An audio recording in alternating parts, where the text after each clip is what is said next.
Hi guys, it's Kushal here. So आज की इस वीडियो के अंदर मैं आप लोगों को बताने वाला हूँ ऐसी दो बुक्स जो कि आप लोगों के बैंक के एग्जाम में काम आने वाली। ना ही सिर्फ ये आप लोगों के बैंक में काम आएगी बल्कि एसएससी में भी काम आएगी। अगर मैं आप लोगों से कहूँ कि मैं आप लोगों को ऐसी दो बुक्स बताऊँ जो कि आपका एसएससी का काम भी हो जाएगा और बैंक का काम भी हो जाएगा, तो भैया मैं आप लोगों को यहाँ पर दो बुक्स बताने वाला हूँ, ये और ये वाली, इंग्लिश और क्वांट की। ठीक है, अब ये दो बुक्स है। This video is sponsored by Oswal books. तो इन दोनों बुक्स के बारे में आपको पूरी डिटेल दूंगा। ठीक है, अब ये वीडियो स्पॉन्सर, इसका मतलब ये नहीं है कि मैं आपको कुछ भी बता दूं, कुछ भी। मैंने खुद इन बुक्स को पढ़ा है, उसके बाद ही मैं आप लोगों के लिए ये वाली वीडियो बना रहा हूँ। तो मैं आपको एंड तक आप जुड़े रहना, पूरी डिटेल मैं आपको इन बुक्स के बारे में बताने वाला हूँ कि किन बच्चों के लिए है, किन बच्चों को परचेस करनी चाहिए।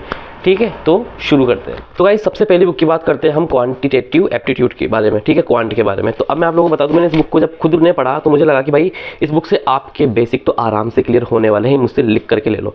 क्यों? क्योंकि जैसे यहाँ पर आपको बैंक से रिलेटेड और एसएससी के दोनों के चैप्टर्स के अंदर अवेलेबल है, आराम से पूरे हैं। बैंक वाले भी कर सकते हैं और एसएससी वाले भी कर सकते हैं। और इसकी अंदर जो मुझे सबसे बेस्ट चीज़ लगी वो ये लगी कि इसके अंदर फॉर्मूला की अलग से स्टार्टिंग में आपको पूरे फॉर्मूले दे दिए गए हैं। मैं भी आपको पूरा ढंग से बताऊंगा, सब कुछ फॉर्मूले इसके अंदर बिल्कुल स्टार्टिंग में है। तो आप उन फॉर्मूलों को पहले अच्छे से पढ़ लो, फिर आप चैप्टर पर जाओगे तो आपको इतनी प्रॉब्लम नहीं आने वाली। और यहाँ पर आपको एसएससी से मतलब कौन से ईयर के अंदर ये क्वेश्चन आया था वो सब कुछ इसके अंदर दिया हुआ है, बहुत ही सिंपल लैंग्वेज में। कॉन्सेप्ट अगर आप लोगों का क्लियर नहीं है तो आप कर सकते हो, इस बुक से बहुत अच्छी बुक है। और इंग्लिश की मैं बात करूँ तो इंग्लिश की बुक के अंदर मुझे एक बहुत अच्छी बात लगी, पता है क्या? इंग्लिश की बुक के अंदर चैप्टर सब कुछ है इसके अंदर, जो बैंक में भी काम आएंगे, एसएससी में भी काम आएंगे, दोनों में काम आएंगे। इसके अंदर प्रैक्टिस के क्वेश्चन बहुत सारे हैं। हाँ, जैसे कि बहुत से बच्चे क्या करते हैं, एक इंग्लिश की बुक लेंगे, उसके अलावा फिर प्रैक्टिस के लिए अलग बुक लेंगे। तो भाई आपको अलग से लेने की जरूरत नहीं है। इस बुक के अंदर आपके दोनों ही काम हो रहे हैं, कॉन्सेप्ट भी क्लियर हो रहा है और आपको क्वेश्चन भी वहीं मिल रहे हैं प्रैक्टिस के लिए। तो आप जितनी बार उन क्वेश्चन को रिपीट करोगे, जितनी बार रिवीजन करोगे, तो आप लोग आराम से आपका क्लियर हो सकता है इंग्लिश को लेकर और क्वांट को लेकर के। अब रीजनिंग की बात करूँ तो भाई रीजनिंग के लिए तो मैं ये कहूँगा कि मॉक टेस्ट आप जितने लगा सकते हो उतने लगाओ, और बहुत ज़रूरी है मॉक टेस्ट लगाना, क्योंकि मॉक टेस्ट से ही स्पीड बढ़ेगी। ठीक है, तो आप रीजनिंग की मैं जल्दी लेके आऊँगा वीडियो। ठीक है, और इन दोनों बुक्स की लिंक मैं डिस्क्रिप्शन में डाल दूंगा, लेकिन बाद में जाना वहाँ पे पहले मैं आप लोगों को इनका रिव्यू बता देता हूँ कि किस तरह से आपको इसको पढ़ना है और किस तरह से इसको सही तरह से आपको पढ़ना है, जिससे कि आप लोग इसका सही यूज़ कर पाए। ठीक है, शुरू करते हैं। तो गाइज मैं यहाँ पर पहली बुक की बात करूँ तो वो जनरल इंग्लिश की, जो कि एसएससी और बैंक में दोनों में काम आने वाली है आप लोगों की, ये वाली। और उसके अंदर प्रैक्टिस क्वेश्चन बहुत सारे भाई दबा के। अब देखो सबसे पहली चीज़ तो आप यहाँ पर देखो, ये इंडेक्स यहाँ पर आ गए, सब कुछ पूरे सिलेबस है इसके अंदर, टोटल एक भी टॉपिक इसके अंदर नहीं छूटा हुआ, सब कुछ कवर है। ठीक है, उसके बाद आप देखोगे अगले ही पेज पर कि इसके अंदर एक बहुत अच्छी चीज़ मुझे लगी कि इन्होंने ये भी बताया हुआ है कि मतलब कितना वेटेज होता है एक एग्जाम में इन क्वेश्चंस का, मतलब किस किस टॉपिक का। तो इन्होंने दे रखा है, जैसे फिलिंदा बैंक से 1 से 2 क्वेश्चन एसएससी सीएचएसएल में आते हैं, इस तरह पूरा आप देख सकते हो। सब में 9 से 10 क्वेश्चन, सिनोनिम सिंटोनिम, इस तरह से सब कुछ दिया हुआ है। उसके अलावा इस बुक के अंदर आपको अलग से पूरे डायग्राम के थ्रू आपको सब कुछ समझा रखा है, आप देख सकते हो, बहुत प्यारी बुक है। और फिर आपका चैप्टर यहाँ से शुरू होता है। सबसे पहले आप लोगों को करना क्या है, चैप्टर क्लियर करना है आप लोगों को। ठीक है, यूट्यूब से पढ़ लो। ठीक, अब ये मत सोचना कि आप लोगों को इसके तुरंत बाद ही क्वेश्चन मिल जाएंगे, नहीं। पहले इसके अंदर ऐसा किया हुआ है कि सबसे पहले आप लोगों को टॉपिक क्लियर करना पड़ेगा, फिर लास्ट में इसमें दबा करके बहुत सारे क्वेश्चन है जो कि आप लोग आराम से लगा सकते हो। ठीक है, आर्टिकल्स वगैरह सब कुछ कवर इसके अंदर, ऐसा कुछ भी नहीं छूटा हुआ जो कि आपको लगे कि नहीं यार इसके अंदर ये टॉपिक छूट गया, नहीं, सब कुछ है। और फिर लास्ट में आप लोग इसके अंदर क्वेश्चंस लगा सकते हो, कोई दिक्कत नहीं है। क्वेश्चन प्रैक्टिस के लिए इसके अंदर है काफ़ी सारे क्वेश्चन। ठीक है, ये लगा सकते हो, पैरा जमल वगैरह सब कुछ है, बैंक के पूरे टॉपिक है, एसएससी के पूरे टॉपिक है। तो ये तो गई हमारी जनरल इंग्लिश, और इन बुक्स की लिंक डिस्क्रिप्शन में मैंने डाल दी है, वहाँ जाकर के आप चेकआउट कर सकते हो, परचेस कर सकते हो। और जो लोग बिल्कुल बिगिनर हैं वो तो मैं उनसे ये कहूँगा कि एक ही बुक रखो, 50 बुक मत रखना कि भाई ये भी ले लूँ ये भी ले लूँ, ऐसा नहीं है। अब क्वांट की बात करूँ मैं तो क्वांट में भी सेम यही पैटर्न फॉलो किया हुआ है, आप लोगों को इंडेक्स दिख जाएगा। सबसे अच्छी बात मुझे इस बुक की ये लगी कि ये सिर्फ बैंकिंग के लिए नहीं, आप लोगों के एसएससी में बहुत काम आएगी। आप लोगों को पता है कि एसएससी के अंदर एडवांस में आती है, नंबर सिस्टम आता है, तो ये दोनों टॉपिक आपके एसएससी में कवर हो जाएंगे। बाकी ये सब बैंक में आता है, डीआई बैंक में आती है, और ये वाले चैप्टर्स भी बैंक के अंदर आते हैं।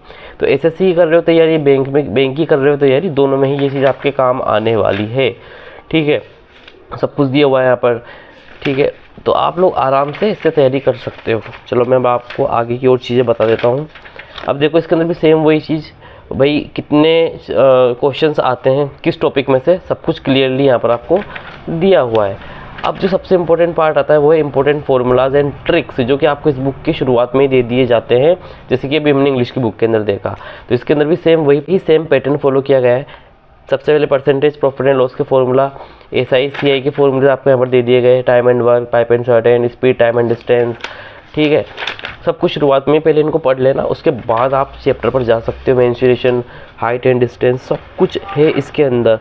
फिर हम पहले चैप्टर की बात करें कि आपको पढ़ना किस तरह से। और सबसे पहले आपने फॉर्मूले पढ़ लिए, उसके बाद आप लोग बिल्कुल बेसिक से यहाँ से शुरू कर सकते हैं। यहाँ पर एक्सप्लेन भी किया हुआ है किस तरह से आपको करने हैं, ठीक है। उसके बाद आप लोग बिल्कुल बिगनर हैं तो सबसे पहले बिगनर वाले क्वेश्चन आप लगाएंगे, और आपकी मैथ थोड़ी अच्छी है तो आप लोग ये वाले क्वेश्चन लगाएंगे। फिर उसके बाद अगर आप मेंस लेवल तक जा रहे हो तो आप लोग इन क्वेश्चंस को लगा सकते हो। यहाँ पर आपको एक्सप्लेनेशन दे दिया गया है, बिल्कुल डिटेल के अंदर दिया गया है, तो ऐसी कोई टेंशन लेने वाली बात नहीं है, हो जाएगा आपका पूरा काम। प्रॉफिट एंड लॉस में भी आपको सेम यही चीज़ जो कि मैंने आपको बताया है, सब कुछ वही। ये एसआई का चैप्टर चालू हो गया, उसका फॉर्मूला यहाँ पर दे दिए गए। फिर आप इसी तरह से क्वेश्चंस की प्रैक्टिस कर सकते हो। मैं आपको दिखा देता हूँ एक बार, वही बिगिनर, ठीक है। तो उसके बाद इंटरमीडिएट और उसी तरह से एक्सपर्ट, इस तरह से आप इनके आराम से। और जितनी मैंने एक चीज़ नोटिस की इस वाली बुक के अंदर, ये एसएससी वाले बच्चों के लिए ज़्यादा मतलब वेटेज है इस वाली बुक के अंदर। एसएससी वाले बच्चे हो या बैंक वाले बच्चे हो तो ये दोनों बुक्स आप लोग आराम से परचेस कर सकते हो, कोई दिक्कत नहीं है, कोई इशू नहीं है। इन दोनों बुक्स के लिंक डिस्क्रिप्शन में मैंने डाल दिए, जा करके चेकआउट कर लो, ठीक है। और इसी तरह की और वीडियोस में लाने वाला हूँ बहुत ही जल्द। चैनल को सब्सक्राइब करके रख लो। फिर मिलते हैं हम। जय हिंद, वंदे मातरम।